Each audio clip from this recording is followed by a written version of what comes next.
أشهد أن لا إله إلا الله وحده لا شريك له وأشهد أن محمدا عبده ورسوله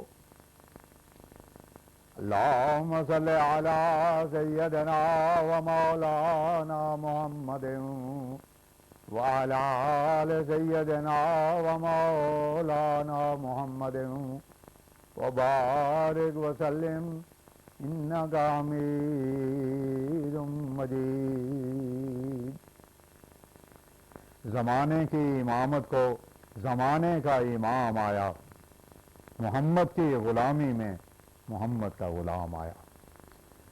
خاتم الانبیاء حضرت محمد مصطفیٰ احمد مصطفیٰ صلی اللہ علیہ وسلم کے غلام اور ہمارے امام بانی جماعت احمدیہ مسیح موعود و مہدی مسعود علیہ السلام کے ایمان افروز اور روح پرور کلمات طیبات۔ 15 اگست سن 1901 حضرت اقدس نے مقدمہ دیوار کی فتح یابی پر فرمایا، اس دیوار کی وجہ سے قریباً 1.5 سال راستہ بند رہ کر ایک محاصرہ ہم پر رہا ہے۔ اس کی خبر بھی حضرت رسول کریم صلی اللہ علیہ وسلم نے دی ہے جو حدیث میں موجود ہے۔ مجلس میں یہ ذکر ہوا کہ حدیث میں آیا ہے کہ مسیح نازل ہوگا۔ اس پر فرمایا جو شے اوپر سے یعنی آسمان سے نازل ہوتی ہے سب کی نظریں اس کی طرف پھر جاتی ہیں اور سب آسانی سے اس کو دیکھ سکتے ہیں اور وہ چیز جلد مشہور ہو جاتی ہے۔ بس اس لفظ میں ایک استعارہ ہے کہ مسیح کے لیے اللہ تعالیٰ ایسے سامان پیدا کر دے گا کہ بہت جلد اس کی شہرت ہوگی۔ چنانچہ یہ امر اس زمانے کے اسباب ریل، ڈاک اور مطبع وغیرہ سے بالکل ظاہر ہے۔ فرمایا کل چیزیں قرآن شریف میں موجود ہیں، اگر انسان عقل مند ہو تو اس کے لیے وہ کافی ہے۔ کہ فرمایا یورپین لوگ ایک قوم سے معاہدہ کرتے ہیں، اس کی ترکیب عبارت ایسی رکھ دیتے ہیں کہ دراز عرصہ کے بعد بھی نئی ضرورتوں اور واقعات کے پیش آنے پر بھی اس میں استدلال اور استنباط کا سامان موجود ہوتا ہے۔ ایسا ہی قرآن شریف میں آئندہ کی ضرورتوں کے مواد اور سامان موجود ہے۔ فرمایا مومن کو نہیں چاہیے کہ دریدہ دہن بنے یا بے محابہ اپنی آنکھوں کو ہر طرف اٹھائے پھرے، بلکہ یغضوا من ابصارہم پر عمل کر کے نظر کو نیچی رکھنا چاہیے اور بد نظری کے اسباب سے بچنا چاہیے۔ ایک دفعہ ایک واعظ ایسے طرز پر حضرت مسیح موعود کے سامنے گفتگو کرتا تھا کہ گویا اس کے نزدیک حضور بھی فرقہ وہابیہ کی طرفدار ہیں اور اپنے تئیں بار بار حنفی اور وہابیوں کا دشمن ظاہر کرتا تھا کہ حق کا طالب ہوں۔ اس پر حضور نے فرمایا اگر کوئی محبت اور آہستگی سے ہماری باتیں سنیں تو ہم بڑی محبت کرنے والے ہیں اور قرآن اور حدیث کے مطابق ہم فیصلہ کرنا چاہتے ہیں۔ اگر کوئی شخص اس طرح فیصلہ کرنا چاہے کہ جو عمل قرآن شریف اور احادیث صحیحہ کے مطابق اسے قبول کر لے گا اور جو ان کے برخلاف ہوگا اسے رد کر دے گا تو یہ امر ہمارا عین سرور، عین مدعا اور عین آنکھوں کی ٹھنڈک ہے۔ ہمارا مذہب وہابیوں کے برخلاف ہے، ہمارا مذہب وہابیوں کے برخلاف ہے۔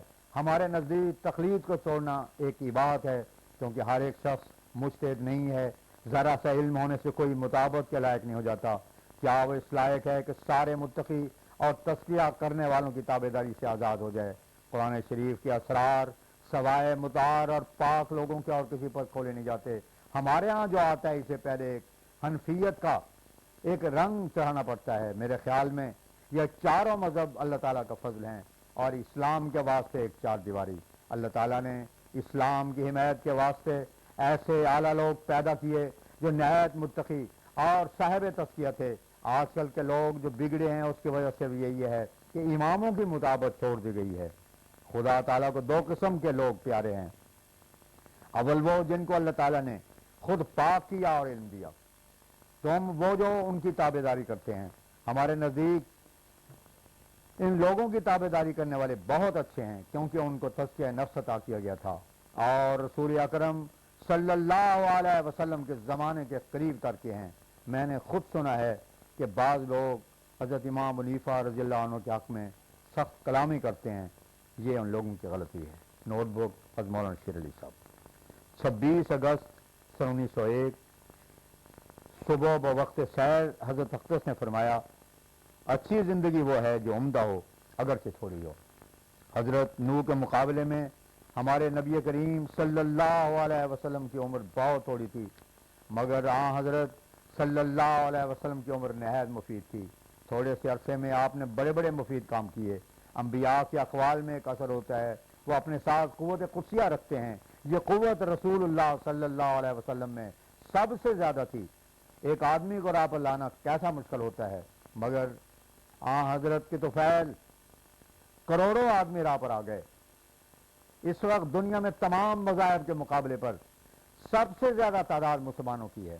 بعض جغرافیہ والوں نے مسلمانوں کی تعداد کم لکھی ہے، مگر محققین نے بڑے بڑے ثبوت دے کر اس بات کو ثابت کر دیا ہے کہ مسلمانوں کی تعداد سب سے زیادہ ہے۔ کسی بات کا اثر دو طرح پر قائم رہتا ہے، اعتقاداً و عملاً۔ اعتقادی طور پر سارے مسلمان کلمہ طیبہ لا الہ الا اللہ پر قائم ہیں، اور عملی طور پر مثلا سور نہ کھانا تمام مسلمانوں میں خواہ وہ کسی فرقہ یا ملک کے ہوں سب میں نہایت قوت کے ساتھ اس پر عمل ہوتا ہے۔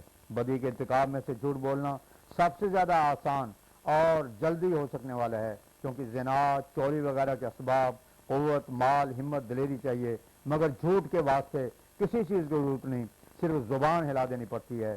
باوجود اس کے صحابہ میں جھوٹ ثابت نہیں، حضرت کے اصحاب میں سے کسی نے بھی جھوٹ نہیں بولا، دیکھو کتنا بڑا اثر ہے۔ لیکن اس کے مقابل حضرت عیسیٰ کے حواریوں میں دیکھو، اپنے نبی کا عین گرفتاری کے وقت انکار کر دیا، ایک نے 30 روپیہ لے کر اس کو پکڑوا دیا۔ ایک حواری کہتا ہے کہ مسیح نے ایسے نشان دکھائے کہ اگر لکھے جائیں تو دنیا میں نے سمائیں۔ دیکھو یہ کتنا بڑا جھوٹ ہے، جو باتیں دنیا میں ہوئیں اور ہونے کے وقت سما گئیں وہ بعد میں کیوں کرنا سما سکتی؟ رسول اللہ صلی اللہ علیہ وسلم کی دعائیں سب سے زیادہ قبول ہوئیں۔ پھر فرمایا قبولیت دعا کے واسطے 4 شرطوں کا ہونا ضروری ہے، تب کسی کے واسطے دعا قبول ہوتی ہے۔ شرط اول یہ ہے کہ اتقا ہو، یعنی جس سے دعا کروائی جائے وہ دعا کرنے والا متقی ہو۔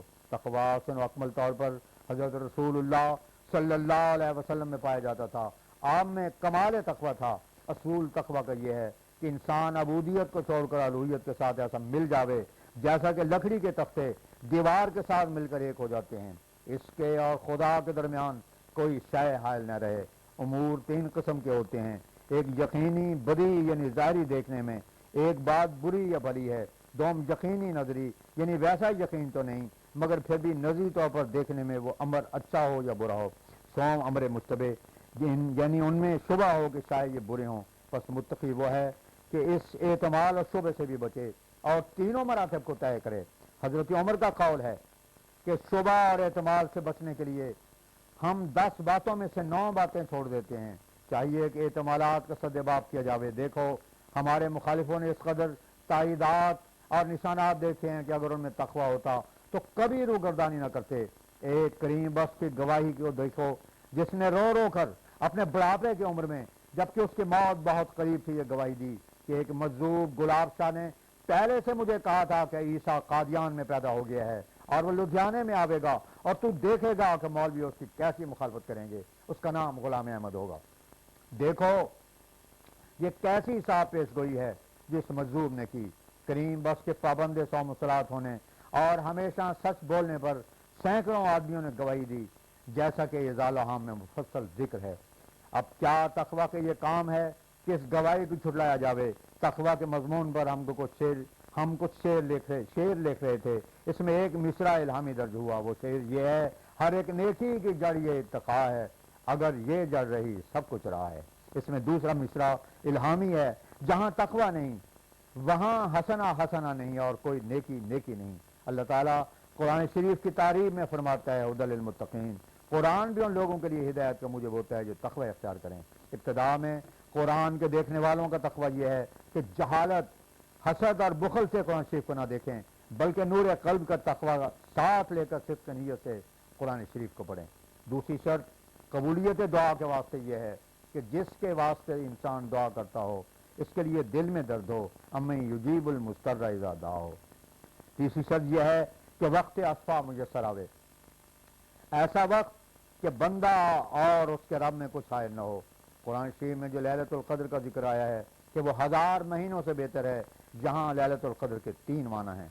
اول تو یہ کہ رمضان میں ایک رات لیلۃ القدر کی ہوتی ہے، دوم یہ کہ رسول اللہ صلی اللہ علیہ وسلم کا زمانہ بھی ایک لیلۃ القدر تھا، یعنی سخت جہالت اور بے ایمانی کی تاریکی کے زمانے میں وہ آیا جبکہ ملائکہ کا نزول ہوا، کیونکہ نبی دنیا میں اکیلا نہیں آتا بلکہ وہ بادشاہ ہوتا ہے اور اس کے ساتھ لاکھوں کروڑوں ملائکہ کا لشکر ہوتا ہے، جو ملائک اپنے اپنے کام میں لگ جاتے ہیں اور لوگوں کے دلوں کو نیکی کی طرف کھینچتے ہیں۔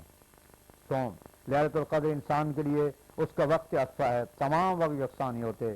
بعض وقت رسول اللہ صلی اللہ علیہ وسلم عائشہ کو کہتے، ارینا یا عائشہ تو، یعنی عائشہ مجھ کو رات ہو خوشی پہنچا، اور بعض وقت آپ بالکل دعا میں مصروف ہو جاتے تھے۔ پر جتنا جتنا انسان خدا کے قریب آتا ہے یہ وقت اسے زیادہ میسر آتا ہے۔ چوتھی شرط یہ ہے کہ پوری مدت دعا کی حاصل ہو، جہاں تک کہ خواب یا وحی سے اللہ تعالیٰ خبر دے۔ محبت و اخلاص والے کو جلدی نہیں کرنی چاہیے بلکہ صبر کے ساتھ انتظار کرنا چاہیے۔ 26 یا 27 اگست 1901 کو حضور نے فرمایا کہ ہم نے رویا میں دیکھا ہے کہ ایک شخص نے قے کی ہے اور اس پر کپڑا دے کر اس کو چھپاتا ہے۔ ایک صاحب جن کے خاندان میں پیری اور مریدی کا سلسلہ مدت سے چلا آتا ہے اور ہزاروں ان کے مرید ہیں، اور وہ خود بھی پیر تھے مگر اب ان سلسلوں کو ترک کر کے سلسلہ الہیہ میں شامل ہیں، انہوں نے حضرت کی خدمت میں عرض کی کہ زمانہ پیری میں ہم لوگوں کی اکثر جھوٹی کرامتیں مشہور تھیں اور بہت سے لوگ ہمارے مرید اور موثق تھے۔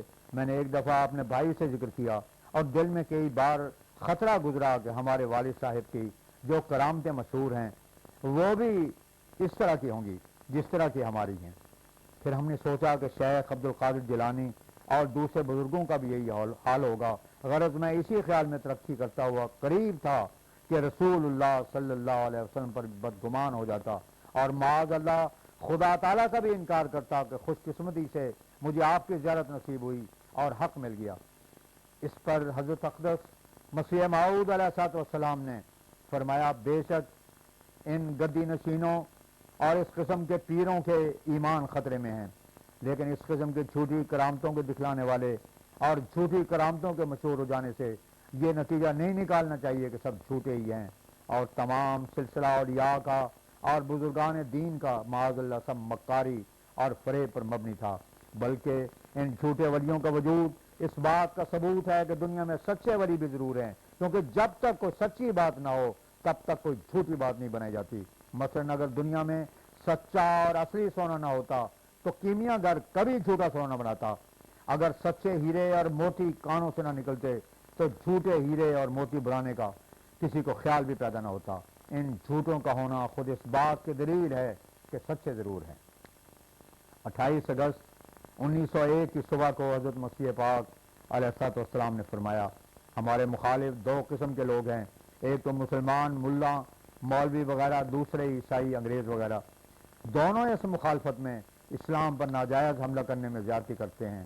آج ہمیں ان دونوں قوموں کے متعلق ایک نظارہ دکھایا گیا اور الہام کی صورت پیدا ہوئی، مگر اچھی طرح یاد نہیں رہا۔ انگریزوں وغیرہ کے متعلق اس طرح سے تھا کہ ان میں بہت سے لوگ ہیں جو سچائی کی قدر کریں گے۔ انگریزوں کے متعلق اس طرح تھا کہ ان میں بہت سے لوگ ہیں جو سچائی کی قدر کریں گے، اور ملا مولویوں وغیرہ کے متعلق یہ تھا کہ ان میں سے اکثر کی قوت مسلوب ہو گئی ہے۔ حضرت اقدس مسیح موعود نے ایسے ہی ملاؤں کی بابت فرمایا تھا، یاد وہ دن جب کہ کہتے تھے یہ سب ارکان دین، مہدی موعود حق اب جلد ہوگا آشکار۔ پھر وہ دن جب آ گئے اور 14ویں آئی صدی، سب سے اول ہو گئے منکر یہی دین کے منار، پھر دوبارہ آ گئی احبار میں رسم یہود، پھر مسیح وقت کے دشمن ہوئے یہ جبہ دار۔ فآخر دعوانا ان الحمدللہ رب العالمین۔